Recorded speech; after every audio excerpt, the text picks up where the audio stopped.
Here's a look at a flowering Dracaena aubryana, and it's from West Africa, from what I've read. And there's an interesting backstory for me with regard to this plant, because I spent, this video is, I could say, is about 8 to 10 years in the making, because I spent a number of years taking photos of this. I even have a video back in the archive somewhere in my collection here on YouTube, trying to figure out what this was, and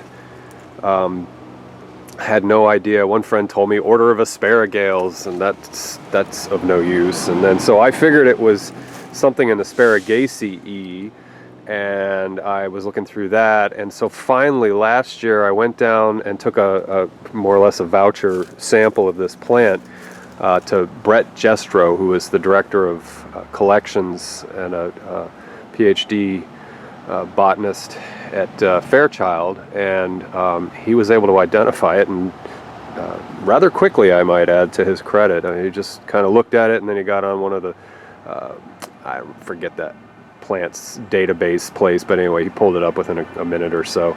So thanks to him. And then we actually went in and looked at old voucher samples that Fairchild had in their collection, and looked at some pressings from 1972, and that the live plants that they had been lost, I think, for a while, and then they he actually kept the cutting that I gave him, because these things propagate like a lot of Dracaenas as cuttings. So anyway, it was a nice closure for me, because I went to nurseries and asked people who were plant experts and whose opinions I value as far as their knowledge and so forth. So it was nice to be able to get an answer for that. And so since that time last year, which I don't even remember, it might have been 9 months ago, these things finally flowered. And I have one out front, and it was past prime, and so I walked out back in the backyard today, and I saw these things were still decent looking. There's never really a peak prime for these things. They always kind of look a little bit like they're past their prime, and you can see there's some flowers that haven't opened yet. So I think it's just this sort of ongoing process for a week or so.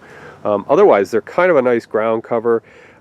They're nearly accolescent. Like this one's a couple feet tall, but it's all ranks of leaves, and technically there's a stem there, but I would define them as being a nearly stemless, or limited in its stem length, I guess, if that makes sense. You know, the apical stem, the trunk, if you will, the length of the actual plant. They stay low and compact, in other words. I'm bumbling over my words. They also have almost a decumbent growth pattern. They kind of roll along the ground. So they're not an upright species like some of the classic greenhouse and interior plant Dracaena. And they kind of have a habit that's distichous. I can pull this aside, and you can see the ranks of the leaves. The leaf stems are sort of arranged in a whatever I just said, dichotomous kind of presentation. Distichous, thank you. Sorry about that.